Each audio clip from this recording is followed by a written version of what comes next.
Formal nang dumulog sa Korte Suprema ang Duterte Youth Party List para iapila ang pagpapaliban sa kanilang proklamasyon. Sinagot din nila ang sinabi ng Kabataan Party List na deserve daw ng Duterte Youth na hindi maproklama. Nasa frontline ang balitang yan, si Camille Samonte.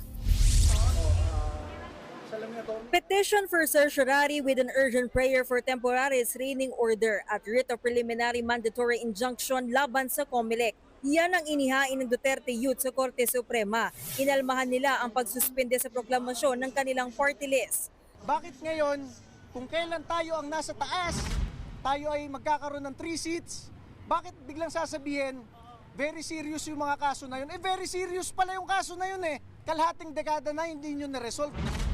Pang-asar naman ang sagot ng Kabataan Party List sa proclamation suspension ng Duterte Youth. Sabi nila, deserve daw.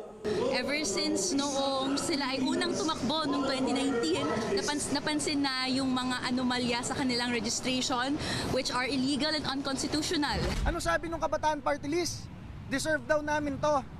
Binoto lang sila ng 300,000, kami binoto ng 2,300,000.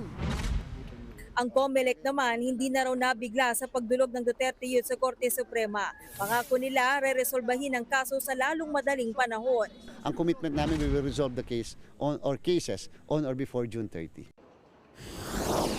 Kung maresolba ang lahat ng nakabimbing kaso, 54 na party list group ang uupo sa 20th Congress. Sa bilang na yan, 38 o 60% daw ang konektado sa mga political dynasty, mga korporasyon at kahit sa militar at pulis. Ayon sa grupong kontradaya, mapipigilan lang ang ganitong problema kung magpapasa ang Kongreso ng anti-dynasty law at aamyendahan ang party list law.